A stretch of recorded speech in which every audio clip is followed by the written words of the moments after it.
ഹൃദയോദ്ദീപകം ജീവദായകം.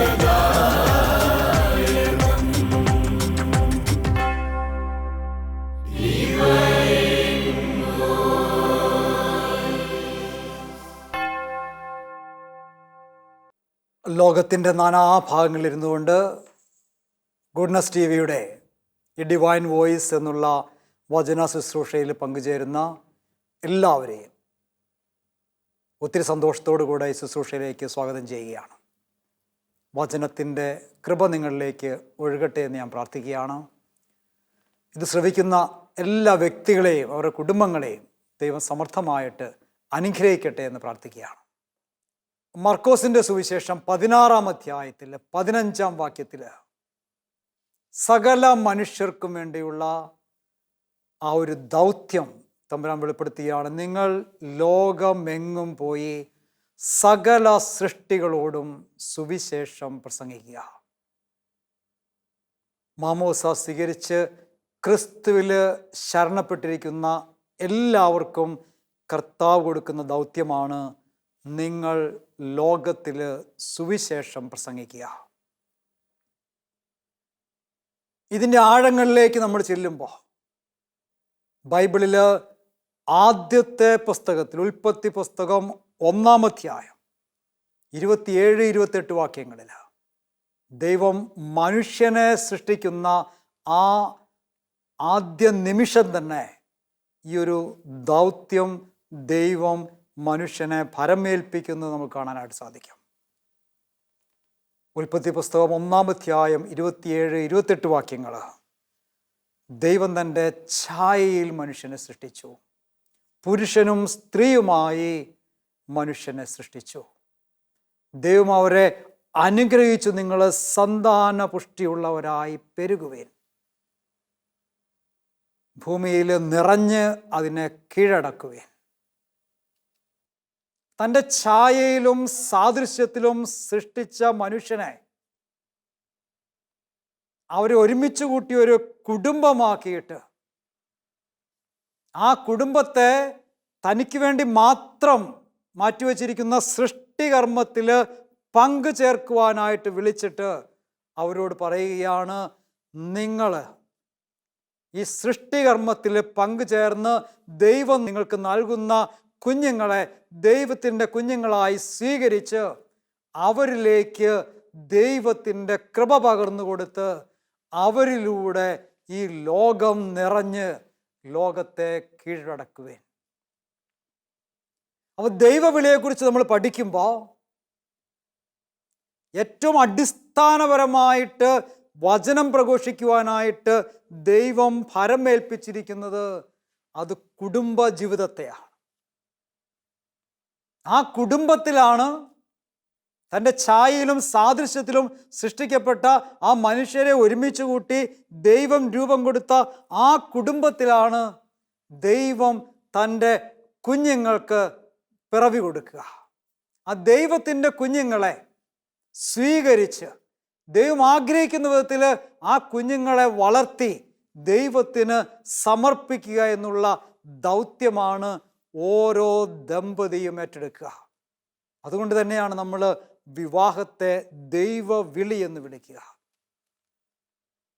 നമുക്കറിയാം, പ്രധാനമായിട്ടും നമ്മൾ ദൈവവിളി എന്ന് പറയുമ്പോൾ അത് വൈദിക അല്ലെങ്കിൽ സന്യാസ ദൈവവിളിയാണ് നമ്മൾ മനസ്സിലേക്ക് വരിക.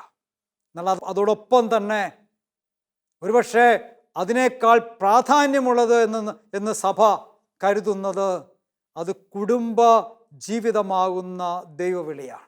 കാരണം ഒരു കുടുംബത്തിൽ നിന്നാണ് ഒരു സമർപ്പിതനുണ്ടാകുക, ഒരു വൈദികനുണ്ടാകുക, ഒരു സന്യാസി ഉണ്ടാകുക.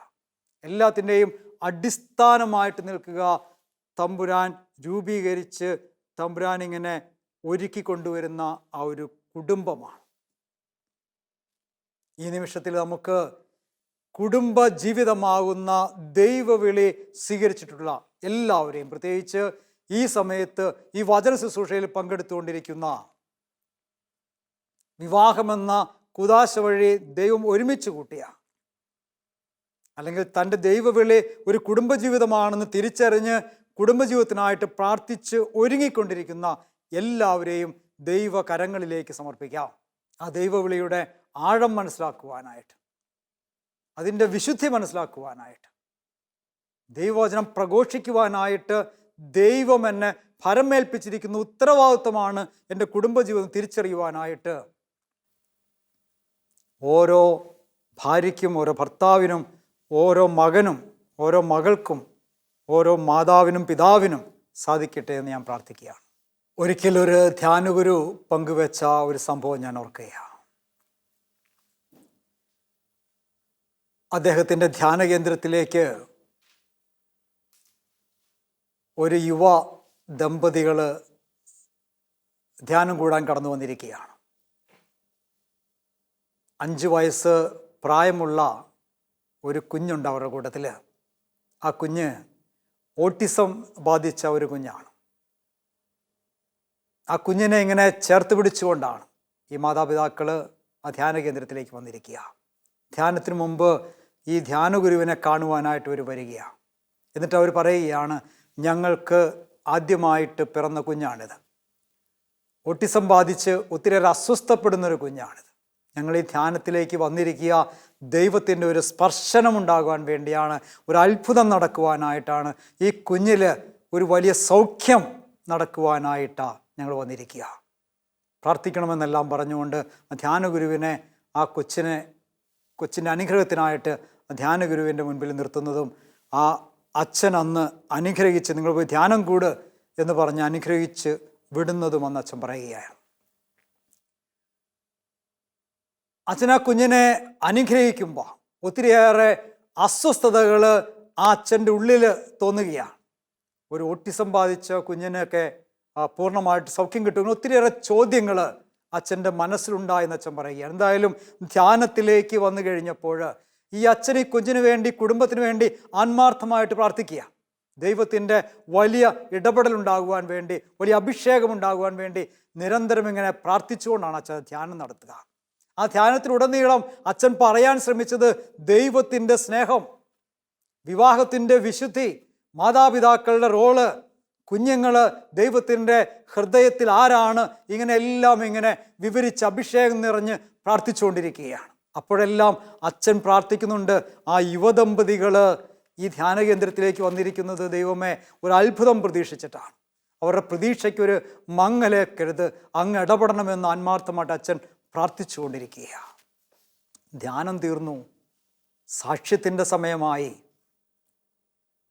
ഈ കുഞ്ഞുമായിട്ട് ഈ ദമ്പതികൾ ഈ സ്റ്റേജിലേക്ക് കടന്നു വരികയാണ്. അച്ഛനപ്പോൾ ശ്രദ്ധിക്കുന്നുണ്ട് ഈ കൊച്ചിൽ എന്തെങ്കിലുമൊക്കെ മാറ്റങ്ങൾ ഓരോ ദിവസമുണ്ടോ. ആ കുഞ്ഞിൽ യാതൊരു മാറ്റവും കാണുന്നില്ല. ആ കുഞ്ഞിനെ ഇങ്ങനെ ബലം പിടിച്ച് ചേർത്ത് പിടിച്ചുകൊണ്ടാണ് ഈ ദമ്പതികൾ ആ സാക്ഷ്യം പറയാനായിട്ട് കയറി വരിക. അച്ഛന് ആകെ അസ്വസ്ഥമായി, എന്താണ് ഇവർ പറയാൻ പോവുക, ഇവരുടെ പ്രതീക്ഷ മങ്ങിയാണല്ലോ ഇവർ തിരിച്ചു പോവുക, എന്താ പറയുക. അന്ന് ആ സാക്ഷ്യത്തിന് കയറി വന്ന ആ ദമ്പതികൾ പറയുകയുണ്ടായി, ഞങ്ങൾ ഈ ധ്യാന കേന്ദ്രത്തിലേക്ക് കടന്നു വന്നത് ഞങ്ങളുടെ പ്രിയപ്പെട്ട ഈ ഉണ്ണിക്കുട്ടന് ഒരു സൗഖ്യം കിട്ടണം, ഒരു രോഗശാന്തി കിട്ടണം, അവനൊരു സാധാരണ കുഞ്ഞിനെ പോലെ പെരുമാറണമെന്നെല്ലാം പ്രാർത്ഥിച്ചുകൊണ്ടാണ് ഞങ്ങൾ വന്നത്. പക്ഷെ ധ്യാന കേന്ദ്രത്തിൽ ഞങ്ങളായിരുന്നപ്പോൾ, ഈ ധ്യാനത്തിൽ ഞങ്ങളായിരുന്നപ്പോൾ ഞങ്ങളെ ദൈവം അനുഗ്രഹിച്ചു. അത് ഞങ്ങൾക്ക് ദൈവം ഞങ്ങളുടെ ഉൾക്കണ്ണുകൾ തുറന്നു തന്നു. ഞങ്ങൾ ആരാണെന്ന് ദൈവം ഞങ്ങൾക്ക് വെളിപ്പെടുത്തി തന്നു. ഞങ്ങൾക്ക് കിട്ടിയ ബോധ്യം നിങ്ങളോട് പറയാൻ വേണ്ടിയാണ് ഞങ്ങളിവിടെ നിൽക്കുക. ഓരോ കുഞ്ഞും ദൈവത്തിൻ്റെ കുഞ്ഞാണ്. ഓരോ കുഞ്ഞിനെയും മെനഞ്ഞെടുക്കുന്നത് ദൈവമാണ്. ഞങ്ങളുടെ ഉണ്ണിക്കുട്ടൻ ഇന്ന് ഈ അവസ്ഥയിൽ ഇവിടെ ആയിരിക്കണമെന്നുള്ളത് ദൈവത്തിൻ്റെ പദ്ധതിയാണ്. ആ കുറവുകളുള്ള, അല്ലെങ്കിൽ ലോകത്തിൻ്റെ കണ്ണിൽ കുറവുള്ള കുഞ്ഞ് ഇന്ന് ഈ ലോകത്ത് ജീവിക്കണമെന്നുള്ളത് ദൈവത്തിൻ്റെ പ്ലാനാണെങ്കിൽ ആ കുഞ്ഞിനെ ആരുടെ കയ്യിൽ കൊണ്ട് ഭരമേൽപ്പിച്ചാൽ ദൈവത്തിൻ്റെ കുഞ്ഞായിട്ട് ഉണ്ണിക്കുട്ടനെ സ്വീകരിച്ച് ദൈവം ആഗ്രഹിക്കുന്ന സ്നേഹം കൊടുത്ത് ആ കൊച്ചിനെ വളർത്തി ദൈവത്തിന് സമയമാകുമ്പോൾ തിരിച്ചു കൊടുക്കുമെന്ന് അന്വേഷിച്ചിട്ട് ആയിരക്കണക്കിന് ദമ്പതികളെ പരിശോധിച്ചിട്ടാണ് ഞങ്ങളെ തിരഞ്ഞെടുത്തത്. ഞങ്ങളെ ദൈവം വിശ്വസിച്ചു. ദൈവം തന്ന ഈ കുഞ്ഞിനെ ദൈവത്തിൻ്റെ കുഞ്ഞായി സ്വീകരിച്ച് ദൈവം ആഗ്രഹിക്കുന്ന വിധത്തിൽ ആ കുഞ്ഞിനെ വളർത്തുമെന്ന് ദൈവത്തിന് ബോധ്യപ്പെട്ടതുകൊണ്ടാണ് ദൈവം ഞങ്ങളുടെ കരങ്ങളിൽ ഞങ്ങളുടെ ഉണ്ണിക്കുട്ടനെ ഏൽപ്പിച്ചതെന്ന് ഞങ്ങൾക്കിന്ന് ബോധ്യപ്പെട്ടിരിക്കുകയാണ്. ഞങ്ങൾ വന്ന പോലെയല്ല ഇന്ന് തിരിച്ചു പോകുക. ഞങ്ങൾ വന്നത് പരാതിയുമായിട്ടാണ്. ദൈവമേ, എന്തിനീ കുഞ്ഞിനെ ഞങ്ങൾക്ക് നൽകി? എന്തുകൊണ്ട് ഈ കുഞ്ഞു പ്രായത്തിൽ ഞങ്ങളുടെ ജീവിതം ആരംഭിച്ചിട്ടല്ലേ ഉള്ളൂ? എന്തിന് ഇതുപോലൊരു കുഞ്ഞിനെ നൽകിയെന്നുള്ള ആ ഒരു വേദനയുമായിട്ടാണ് ഞങ്ങൾ കടന്നു വന്നത്. ഞങ്ങൾ ചോദിച്ചത് ആ കുഞ്ഞിനൊരു മാറ്റം വരണമെന്നാണ്. പക്ഷേ ദൈവം ഞങ്ങളുടെ ഉൾക്കണ്ണുകൾ തുറന്നിട്ട് ഞങ്ങൾ സാധാരണ ദമ്പതികളല്ല, ഞങ്ങൾ സാധാരണ മാതാപിതാക്കളല്ല, ഞങ്ങളൊരു സ്പെഷ്യൽ ചൈൽഡിൻ്റെ അമ്മയുമാകുവാൻ വേണ്ടി ദൈവവിളി സ്വീകരിച്ചവരാണ്. ഈ കുഞ്ഞ് ദൈവത്തിൻ്റെ കുഞ്ഞാണ്. ഇതുപോലെ ഈ സമയത്ത് ഇവിടെ ഈ കുഞ്ഞായിരിക്കേണ്ടത് ദൈവത്തിൻ്റെ പദ്ധതിയാണ്. അതിനുവേണ്ടി തിരഞ്ഞെടുക്കപ്പെട്ടവരാണ് നിങ്ങളെന്നുള്ള ബോധ്യം കിട്ടിയപ്പോഴാണ് ഞങ്ങളിവിടെ നിൽക്കുക. ഞങ്ങൾ ഇന്ന് ഹൃദയത്തിൽ നിറഞ്ഞ സന്തോഷവുമായിട്ടാണ് ഉണ്ണിക്കുട്ടനെ സ്വീകരിക്കുക. സ്നേഹം നിറഞ്ഞവരെ, ആ ധ്യാനഗുരു എന്നോട് പറഞ്ഞു, എൻ്റെ ജീവിതത്തിൽ ഒത്തിരി രോഗശാന്തികൾ ഞാൻ കണ്ടിട്ടുണ്ട്, ഒത്തിരി അത്ഭുതങ്ങൾക്ക് ഞാൻ സാക്ഷ്യം വഹിച്ചിട്ടുണ്ട്.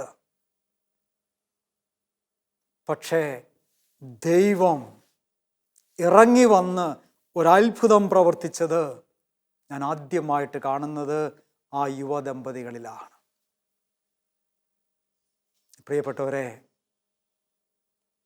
എൻ്റെ ഈ വചനം ശ്രവിച്ചുകൊണ്ടിരിക്കുന്ന ലോകത്തിൻ്റെ നാനാഭാഗങ്ങളിലുള്ള മാതാപിതാക്കളെ, നിങ്ങളുടെ കുഞ്ഞുങ്ങളെ ഓർത്ത് നിങ്ങളുടെ മനസ്സിൽ നൊമ്പരങ്ങളുണ്ടെങ്കിൽ, നിങ്ങൾ ആഗ്രഹിച്ചതുപോലെയുള്ള ഒരു കുഞ്ഞിനെ അല്ല നിങ്ങൾക്ക് ലഭിച്ചതെന്നുള്ള ഒരു മനസ്സിലൊരു വേദനയുണ്ടെങ്കിൽ, ഈശോ നിങ്ങളോട് പറയുവാൻ ആഗ്രഹിക്കുന്ന ഇതാണ്: ആ കുഞ്ഞ് എൻ്റെ കുഞ്ഞാണ്, നിങ്ങളുടെ കുഞ്ഞല്ലത്. ഈ ലോകത്തിലുള്ള ഓരോ കുഞ്ഞും എൻ്റെ കുഞ്ഞാണ്. അതിൻ്റെ കണ്ണെങ്ങനെയായിരിക്കണം, അതിൻ്റെ മൂക്ക് എങ്ങനെയായിരിക്കണം, അതിൻ്റെ സ്വഭാവം എങ്ങനെയായിരിക്കണം, ഇതൊക്കെ ഞാനിങ്ങനെ സ്വപ്നം കണ്ട് മെനഞ്ഞെടുത്തതാണ് ഞാൻ. ആ കുഞ്ഞ് ഈ സമയത്ത് ഇതുപോലെ ആയിരിക്കേണ്ടത് ദൈവരാജ്യത്തിൻ്റെ പൂർത്തീകരണത്തിന് ആവശ്യമാണ്. അതാരുടെ കയ്യിൽ ഏൽപ്പിച്ചാൽ ഞാൻ ആഗ്രഹിക്കുന്ന വിധത്തിൽ ആ കുഞ്ഞിനെ സ്വീകരിച്ച് സ്നേഹത്തോടുകൂടി വളർത്തുമെന്ന് ഞാൻ അന്വേഷിച്ചിട്ട് കണ്ടെത്തിയവരാണ് നിങ്ങൾ എനിക്ക് പ്രിയപ്പെട്ടവരാണ്. നമുക്കൊരു നിമിഷം ഒന്ന് കണ്ണുകളടച്ചിട്ട് ഇതുപോലെയുള്ള വേദനയിലൂടെ കടന്നു പോകുന്ന എല്ലാ ദമ്പതികളും, എല്ലാ മാതാപിതാക്കളെയും ദൈവത്തിൻ്റെ കരങ്ങളിലേക്ക് ഒന്ന് കൊടുക്കാം. ദൈവം അവരെ സ്പർശിക്കട്ടെ.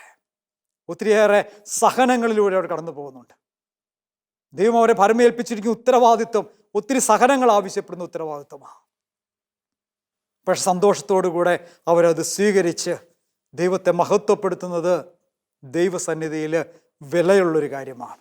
ദൈവത്തിന് അനുഗ്രഹം അങ്ങനെയുള്ള എല്ലാ മാതാപിതാക്കൾക്കും ഉണ്ടാകട്ടെ എന്ന് ഞാൻ പ്രാർത്ഥിക്കുകയാണ്. നിങ്ങളിലൂടെ ദൈവത്തിൻ്റെ സ്നേഹം അനുഭവിക്കുന്ന കുഞ്ഞുങ്ങളെ അവരെ ഓർത്ത് ദൈവം ആനന്ദിക്കുകയാണ്. എല്ലാവരെയും ദൈവം സമർത്ഥമായിട്ട് അനുഗ്രഹിക്കട്ടെ, ആശീർവദിക്കട്ടെ.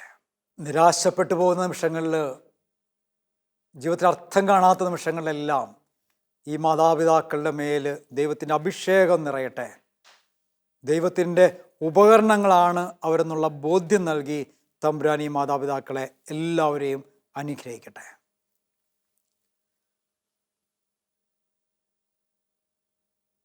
നമ്മൾ വിശുദ്ധരുടെ ജീവിതത്തിലേക്ക് കടന്നു വരുമ്പോൾ, വിശുദ്ധ അഗസ്റ്റിൻ്റെ അമ്മയായ മോണിക്ക പുണ്യവതി, ദൈവം ആ മകൾക്ക് കൊടുത്തത് വിശ്വാസമില്ലാത്തൊരു ജീവിത പങ്കാളിയാണ്. മോണിക്ക വിശുദ്ധയായ ഒരു സ്ത്രീ, കുടുംബജീവിതത്തെക്കുറിച്ച് ഒത്തിരി സ്വപ്നമുള്ള ഒരു സ്ത്രീ. പക്ഷെ ജീവിതത്തിൽ പങ്കാളിയായി ലഭിച്ചത് ദൈവവിശ്വാസമില്ലാത്തൊരു മനുഷ്യൻ. കുഞ്ഞ് പിറക്കണു, അമ്മ ആഗ്രഹിക്കുന്ന വിധത്തിൽ വിശ്വാസത്തിൽ വളർത്താൻ സ്വാതന്ത്ര്യമില്ലാതെ ആ കുഞ്ഞ് വളർന്നു വരണം. യൗവനത്തിലേക്ക് അഗസ്റ്റിൻ വളർന്നു വരുമ്പോൾ അപ്പൻ്റെ വഴിയിലൂടെ നീങ്ങി ലോകത്തിൻ്റെതായ മായകളിൽ മുഴുകി നടക്കുന്ന യുവാവായി മാറുകയാണ്.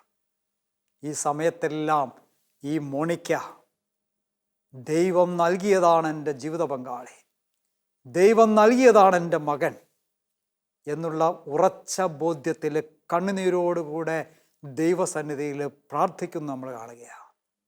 ഒരുപക്ഷെ നിരാശപ്പെട്ട് ജീവിക്കാമായിരുന്നു, ദൈവത്തെ പഴി പറയാമായിരുന്നു. എന്തിനിങ്ങനെ ഒരു ജീവിത പങ്കാളിയെ നൽകി? എന്തിനെൻ്റെ മകൻ ഇങ്ങനെ വഴി വിട്ടുപോയി?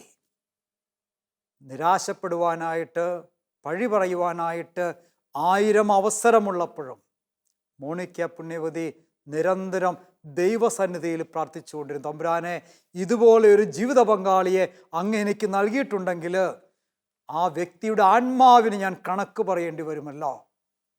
എൻ്റെ ജീവിതം കൊണ്ട് ആത്മാവിനെ നേടി അങ്ങേക്ക് തരുവാനുള്ള കൃപ എനിക്ക് തരണമേ. ഇതുപോലെ ഒരു കുഞ്ഞിനെ ദൈവം എന്നിലൂടെ ജന്മം നൽകിയിട്ടുണ്ടെങ്കിൽ ആ കുഞ്ഞിനെ നേടിയെടുത്ത് അങ്ങേക്ക് തരുവാനുള്ള ഉത്തരവാദിത്വം എനിക്കുണ്ടല്ലോ. ഈ ഉറച്ച ബോധ്യം ആ മോണിക്ക പുണ്യവതിയിൽ നിരന്തരം പ്രാർത്ഥിക്കുവാൻ പ്രേരണ നൽകിക്കൊണ്ടിരിക്കുകയാണ്. ചരിത്രം പഠിക്കുമ്പോൾ നമുക്കറിയാം, ആ മോണിക്ക എന്ന് പറയുന്ന ആ ഒരൊറ്റ സ്ത്രീയുടെ കണ്ണുനീരിൻ്റെ പ്രാർത്ഥനയുടെ ഫലമായിട്ട് എടുത്തു വായിക്കാനൊരു പ്രേരണ ആ മകനുണ്ടാകുകയും മകനെടുത്ത് വായിക്കുന്നത് റോമാക്കാർക്കുള്ള ലേഖനം, ഇതാ രാത്രി കഴിയാറായിരിക്കണം, പകലടുത്തെത്തിയിരിക്കണം, രാത്രിയുടെ വഴികൾ വിട്ടിട്ട് പകലിന് ചേർന്ന ജീവിതം നയിക്കുവാനുള്ള വചനം കിട്ടിക്കഴിഞ്ഞപ്പോൾ അസ്വസ്ഥമാകുന്നൊരു മകൻ.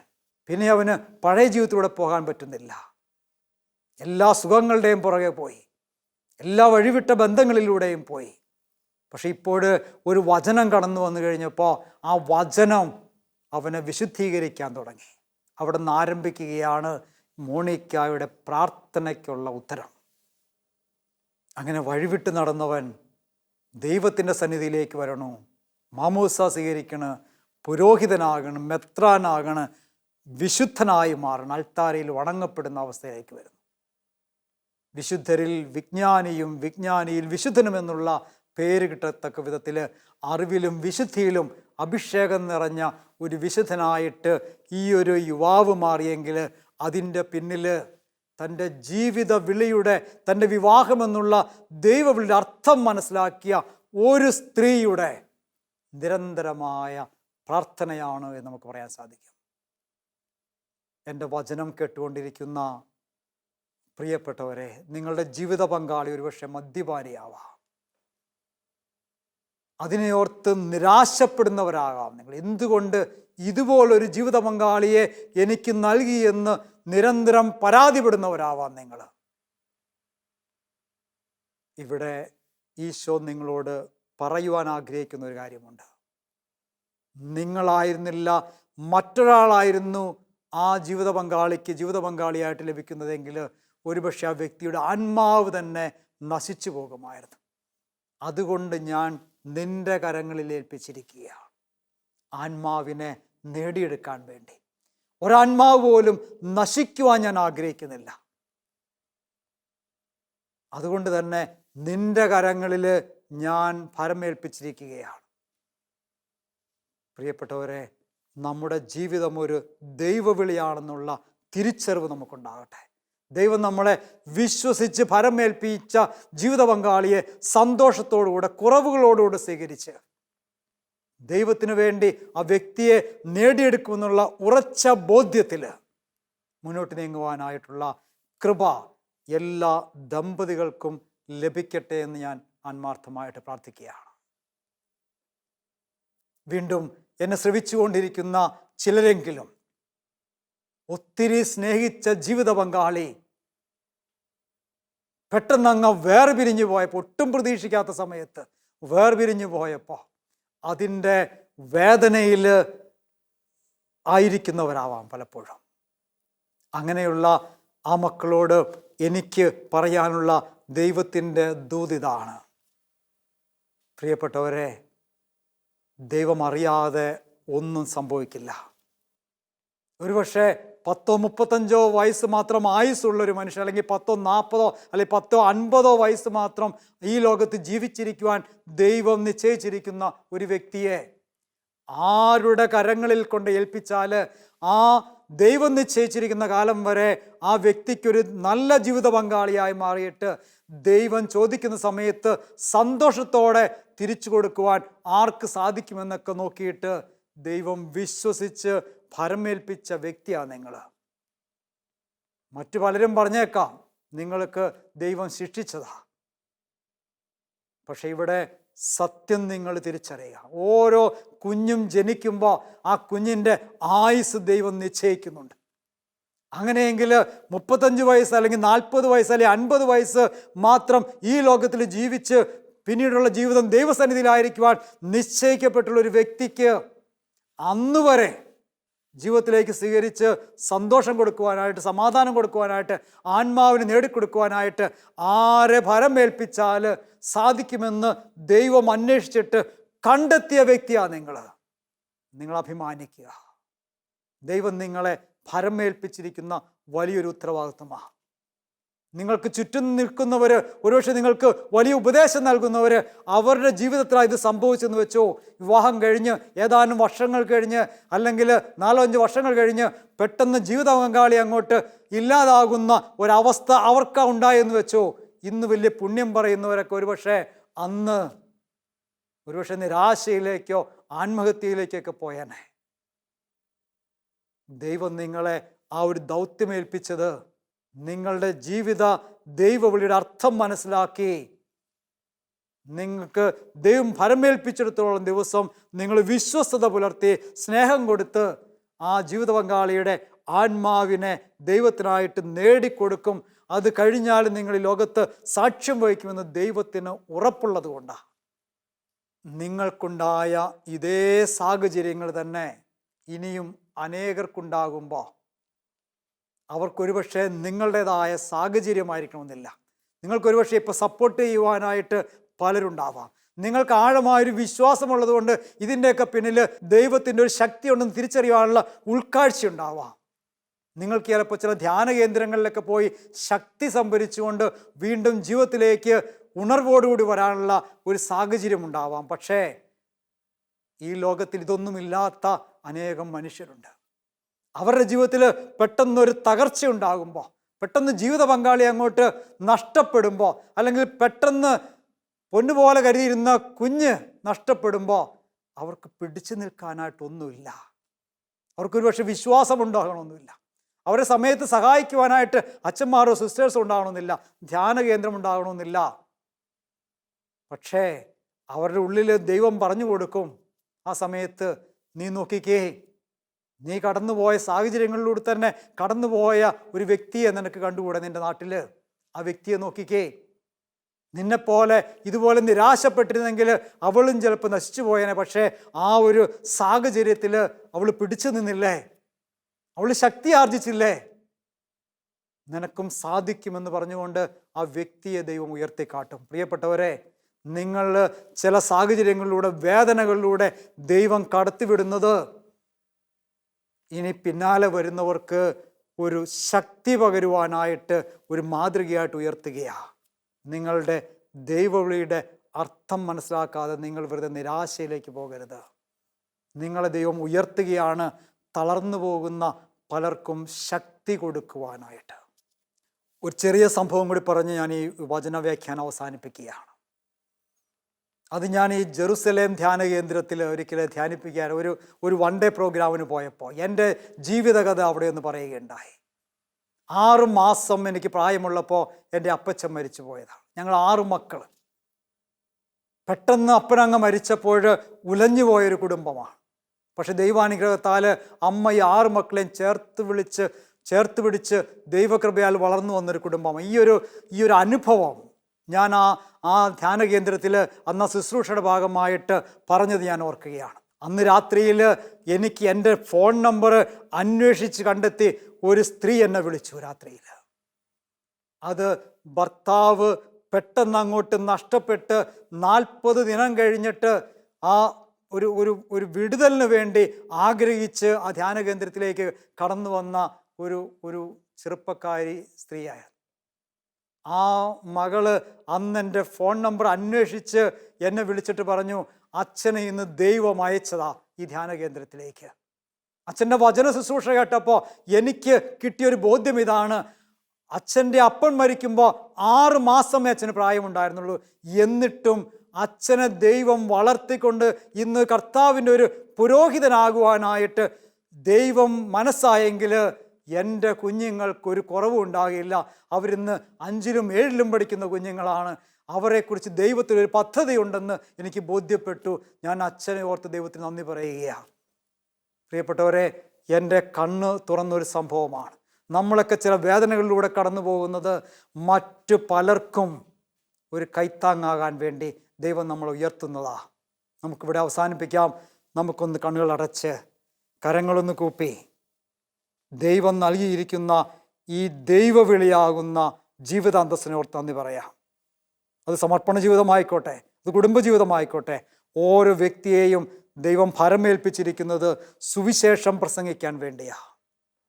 നമുക്കാവുന്ന വിധത്തിൽ മറ്റുള്ളവർക്ക് മനസ്സിലാവുന്ന ഭാഷയിൽ ദൈവത്തെ കാട്ടിക്കൊടുക്കാൻ വേണ്ടിയാണ്.